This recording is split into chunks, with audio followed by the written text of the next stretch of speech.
Doctor Babasaheb Ambedkar, Mahatma Jyotiba Phule, Chhatrapati Shivaji Maharaj, लोकशाहीर अण्णाभाऊ साठे, अहिल्यादेवी होळकर, सावित्रीबाई फुले, राजश्री शाहू महाराज या महामानवांना वंदन करून मी आहे पॅन्थरचा छावा, मी आहे पॅन्थरचा छावा, म्हणूनच मी आलोय तुमच्या गावा.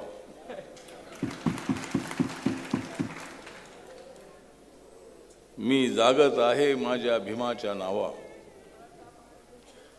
मी जागत आहे माझ्या भीमाच्या नावा, मला रसरसलेला पॅन्थर दावा.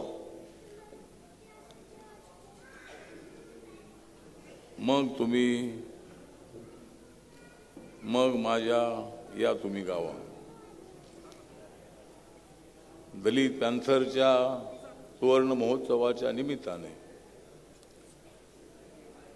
हे पुणे जे आहे, हे पुणे पॅन्थरच्या चळवळीचं केंद्र राहिलेलं आहे. नामदेव ढसाळ हे या जिल्ह्यातले होते. अनेक नेत्यांनी पॅन्थरच्या मुवमेंटसाठी खस्ता खाल्ल्या. पॅन्थरची मुवमेंट ही अशी तशी नव्हती. सुरुवातीच्या 2 वर्षाच्या काळामध्ये जगभरामध्ये दलित पॅन्थरचं नाव गेलं होतं. मुंबईमध्ये, महाराष्ट्रामध्ये स्थापन झालेली दलित पॅन्थर सगळ्या जगभरामध्ये चर्चेचा विषय झाली होती. सगळ्या भारतामध्ये सुद्धा दलित पॅन्थरचं नाव हे गावागावामध्ये पोचलं होतं. दलित पॅन्थर म्हणजे अकराळ विक्राळ अशा पद्धतीचं स्वरूप असणारा जरी पॅन्थर असला तरी मनाने तो अत्यंत हळुवार असणारा पॅन्थर होता. तो जो पॅन्थर होता, तो पॅन्थर हा चवताळलेला जरी असला तरी दुसऱ्याला रक्तबंबाळ करणारा पॅन्थर नव्हता. तर वेळ आली तर स्वतः रक्तबंबाळ होणारा तो पॅन्थर होता. पॅन्थर होता बाबासाहेबांच्या विचाराचा पॅन्थर होता. दुसऱ्याच्या नरडीला नख देणारा पॅन्थर नव्हता. पण जर एखाद्या गोरगरीब माणसाच्या नरडीला कोणी नख दिलं तर त्याचा सत्यानाश करणारा पॅन्थर होता. हा पॅन्थर जो होता हा शांतीच्या मार्गाने, बुद्धाच्या मार्गाने जाणारा होता. Need to kill, not will to kill. गरजेपोटी केलेली हिंसा ही हिंसा नसते, तर गरजेशिवाय केलेली हिंसा ही हिंसा असते. पण हिंसा करून आम्हाला या देशामध्ये वादंग माजवायचं नव्हतं. सुरुवातीच्या काळामध्ये नामदेव ढसाळ, राजा ढाले या दोघांच्या नावाने पॅन्थर चालली. अर्जुन डांगळे, जवी पवार, अविनाश महातेकर हे सगळे त्याच्यामध्ये होते. सुरुवातीच्या काळामध्ये पॅन्थरची चर्चा फार मोठ्या प्रमाणामध्ये झाली. पण पॅन्थरमध्ये फार अल्प काळामध्ये फूट पडली. जर कदाचित पॅन्थरमध्ये जर फूट पडली नसती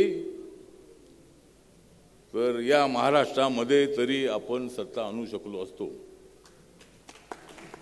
दलित या शब्दाचा अर्थच आम्ही सांगत होतो की जो माणूस सामाजिक आर्थिक दृष्ट्या असलेला आहे, मग तो कुठल्याही जातीचा असो, बाबासाहेब आंबेडकरांना मानणारा कुठल्याही जातीचा धर्माचा माणूस असो, ज्यांना बाबासाहेब आंबेडकरांचं संविधान मान्य आहे तो आमचा, आणि ज्याला संविधान मान्य नाही तो मात्र आमचा नाही, त्याला देशात राहण्याचा अधिकार नाही, असं आम्ही सांगत होतो त्या काळामध्ये. राहायचं असेल तर राहा, पण तुम्हाला बाबासाहेबांचं संविधान मान्य असलंच पाहिजे. आणि अशा पद्धतीनं सुरुवातीच्या काळामधला मात्र जो बुलंद अशा पद्धतीचा आवाज होता, तो आवाज अमेरिकेपर्यंत पोहोचला, लंडनपर्यंत पोहोचला, फ्रान्सपर्यंत पोहोचला. अनेक लोकांनी पॅन्थरवरती PhD वगैरे केली. जर पॅन्थर फुटली नसती तर कदाचित आमची ताकद फार मोठी झाली असती. या देशात आमची सत्ता येणार असं आपण म्हणत होतो. लगेच देशामध्ये तर आली नसती, पण महाराष्ट्रात कदाचित जर आम्ही बाबासाहेबांच्या विचाराचं कॉम्बिनेशन केलं असतं, सगळ्या जाती धर्माच्या लोकांना पॅन्थरमध्ये आणलं असतं आणि पॅन्थर फुटली नसती, तर कदाचित या राज्याचा इतिहास हा कदाचित आगळा वेगळा आपल्याला पाहायला मिळाला असता. पण 2 वर्षाच्या काळामध्ये कम्युनिस्ट की आंबेडकराईट अशा पद्धतीचा वाद निर्माण झाला. सुरुवातीच्या काळामध्ये या वादामध्ये आम्हाला काही इंटरेस्ट नव्हता, पण हा वाद मात्र विकोपाला गेला. नामदेव ढसाळ आणि राजा ढाले यांच्यामध्ये मतभेद झाले. नामदेव ढसाळ ही दलित पॅन्थरचा वेगळा गट म्हणून काम करू लागले. राजा ढाले ही आपला दलित पॅन्थरचा गट म्हणून काम करत राहिले. 2-3 वर्ष काम केल्यानंतर राजा ढालेने विचार केला की दलित पॅन्थर जी आहे ती बरखास्त केली पाहिजे, आणि राजा ढाले यांनी दलित पॅन्थर बरखास्त करण्याचा निर्णय घेतला. आणि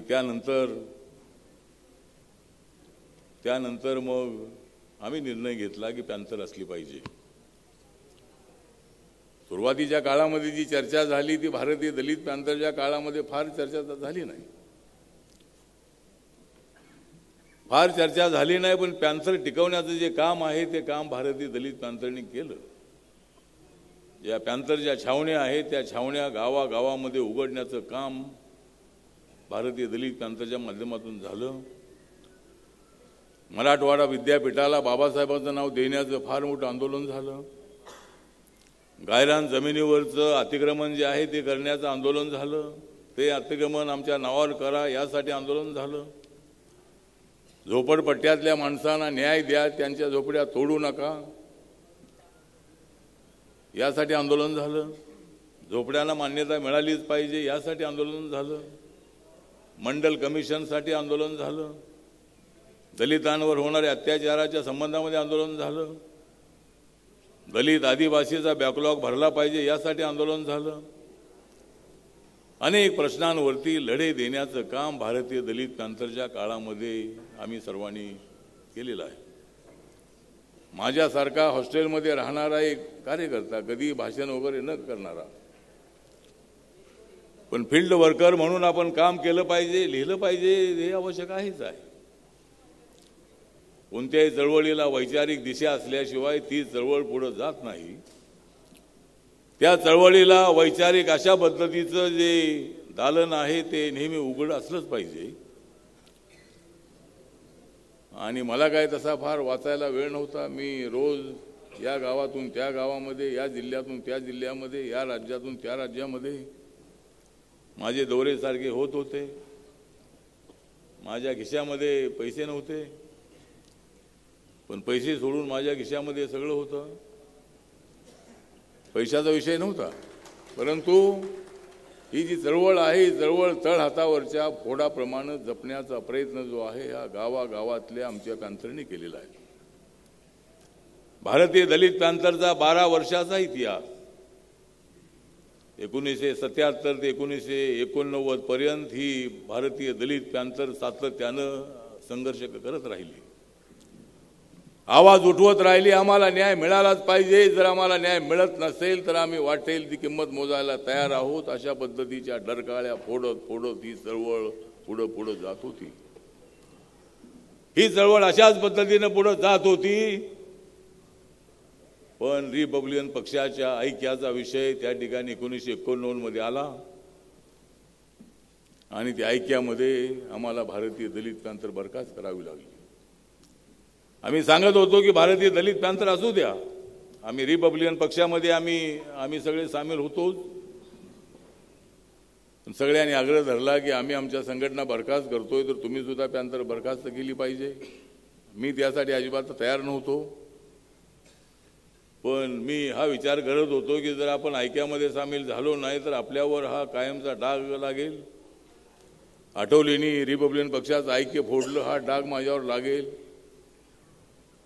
आणि म्हणून मी सगळ्यांना कन्व्हिन्स केलं, कुणी तयार नव्हते, पण रिपब्लिकन पक्षाच्या ऐक्यासाठी, बाबासाहेबांचं स्वप्न साकार करण्यासाठी आपण ऐक्यामध्ये सामील झालं पाहिजे आणि पॅन्थर बरखास्तीचा निर्णय नाईलाजाने घ्यावा लागला.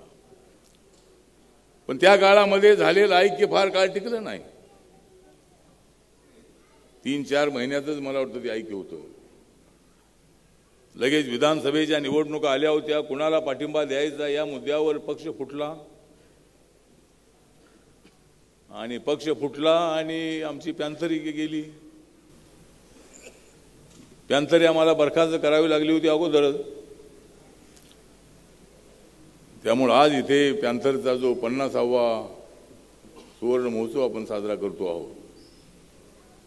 पुन्हा पॅन्थर सुरू करायची का याच्यावर अजूनही आपल्याला विचारवंतांच्या सोबत चर्चा करावी लागेल, पत्रकारांसोबत चर्चा करावी लागेल, कार्यकर्त्यांसोबत चर्चा करावी लागेल, काही नेत्यांच्या सोबत ती चर्चा करावी लागेल. त्याचं स्वरूप कसं असेल याच्यावर आपल्याला अजेंडा तयार करावा लागेल.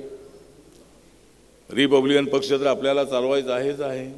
बाबासाहेबांचा मूळ रिपब्लिकन पक्ष जो आहे हा आपण मात्र वाटेल ते झालं तरी चालेल, पण रिपब्लिकन पक्षाचं नाव कधीच आम्ही पुसू देणार नाही. जो कोणी पुसण्याचा प्रयत्न करेल त्यांना काय करायचं ते आपण करा, परंतु आम्ही मात्र रिपब्लिकन पक्षाच्या नावानेच, रिपब्लिकन ही संकल्पना व्यापक आहे, त्यासाठी वेगळ्या आघाड्या काढण्याची आवश्यकता नाही आहे. रिपब्लिकन पक्ष म्हणूनच आपण त्याच्यामध्ये उतरलं पाहिजे अशी भूमिका आपली आहे. आणि त्यासाठी आपण सगळेजण या ठिकाणी आपण प्रयत्नशील आहोत. त्यामुळे आज इथे अनेक लोकांचा सत्कार करण्यात आला. ज्या कार्यकर्त्यांनी खात जे आज आपल्यामध्ये नाहीत त्यांच्या कुटुंबियांचा सत्कार करण्यात आला. जे कार्यकर्ते हयात आहे ते अनेक कार्यकर्त्यांचा सत्कार या ठिकाणी करण्यात आला. या ठिकाणी अर्जुन डांगळे यांनी आपली चांगली भूमिका इथं मांडलेली आहे. चंद्रकांत धांडोरे यांनी आपलं मत चांगल्या पद्धतीने मांडलेलं आहे. दिलीप जगताप हे सुद्धा यांनी आपले अनुभव चांगले मांडलेले आहेत. सुखदेव सोनवणे हेही या ठिकाणी नामदेव ढसाळ यांच्या तालमीमध्ये तयार झालेले आहेत. नामदेव यांचं जे गाव आहे पूर्व गणेशर, त्या ठिकाणी नामदेव ढसाळांचं एखादं स्मारक झालं पाहिजे अशी त्यांचं एक पत्र माझ्याकडे आलेलं आहे. नक्कीच आता हे नवीन जे सरकार आलेलं आहे त्यांना आपण सांगूया, जर 8-10 कोटी रुपये मिळाले तर त्या ठिकाणी काय तर जागा आपण बघून आपल्याला नामदेव ढसाळांचं एक चांगलं स्मारक उभं करता येऊ शकेल. राजा ढाले यांचं जे नांद्रे नावाचं गाव आहे सांगली जिल्ह्यामध्ये, त्या ठिकाणी आपणाला एखादं काय स्मारक उभं करता येण्याच्या दृष्टिकोनातून आपल्याला प्रयत्न करता येऊ शकेल. आणि अनेक जे आपले नेते होते अनेकांनी या चळवळीमध्ये खस्ता खाल्लेले आहेत. अनेक जण सातत्यानं आपल्यासोबत राहिलेले आहेत. माझं नेतृत्व वाढवण्यामध्ये आपल्यासारखे असंख्य लाखो कार्यकर्त्यांचा फार मोठा सहभाग आहे. आपण माझ्या पाठीमागं नसाल तर मला कोणी विचारणार नाही, मला कोणी विचारलंही नसतं. ही ताकद, आंदोलनाची ताकद ही शरद पवारांनी बघितली, वसंतदादा पाटील यांनी बघितली, शंकरराव चव्हाणांनी बघितली आणि त्यामुळं माझी जी ओळख झाली त्याच्या पाठीमागे आपण सगळे आहात.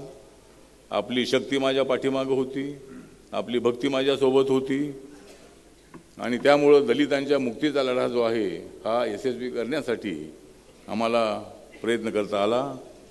परशुराम वाडेकर हे आजच्या कार्यक्रमाचं सूत्रसंचालन करत आहेत. आपला यशवंत नडगम जो आहे हा दलित पॅन्थरचा अध्यक्ष आहे, तोही या ठिकाणी आहे. त्याने मोठा हार त्याने आणला होता, म्हणजे हार आणण्यामध्ये तो फार एक्सपर्ट आहे.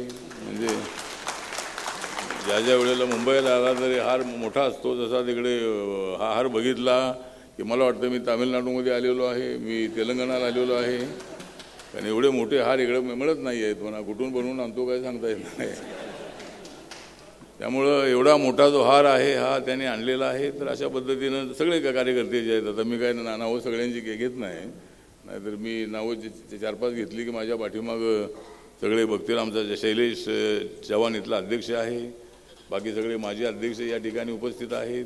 असित आहे, बाकी सगळे गंगाधर आंबेडकर आहे, आपला रोहिदास आहे आणि बाकीच्या अनेक कार्यकर्त्यांनी या ठिकाणी आपली हजेरी लावलेली आहे. सकाळपासून आपण या ठिकाणी उपस्थित आहात. दलित पॅंथरच्या कार्यक्रमाच्या निमित्ताने आज इथे आपण सर्वजण जमा झालेलो आहोत. त्यामुळं या ठिकाणी फारसा वेळ न घेता मलाही पुढे याला बेंगलोरला जायचं आहे. मला पिंपरी चिंचवडलाही कार्यक्रम आहेत आणि आपण सगळे या ठिकाणी आलेले आहात. तर या ठिकाणी आपला फारसा वेळ न घेता मी सगळ्यांची नावं काय मी घेत नाही, परंतु सगळ्या कार्यकर्त्यांनी या कार्यक्रमाला फार मोठं सहकार्य केलेलं आहे. अनेक लोकांचा सत्कार केलेला आहे. मोमेंटो अत्यंत चांगला बनवण्यात आलेला आहे. शिस्तबद्ध अशा पद्धतीचा कार्यक्रम आजचा होता आणि या कार्यक्रमाचं अध्यक्षपद आपण मला दिलं त्याबद्दल पुणेकरांचं या जी दलित पॅंथर सुवर्ण महोत्सव समिती जी आहे या समितीचं मी या ठिकाणी हार्दिक आभार व्यक्त करतो आणि आपण अशाच पद्धतीनं आपली चळवळ आंबेडकरी चळवळ ही पुढं मजबूत करूया एवढंच या प्रसंगी सांगून माझे 2 शब्द संपवतो. जय भीम, जय भारत, जय महाराष्ट्र.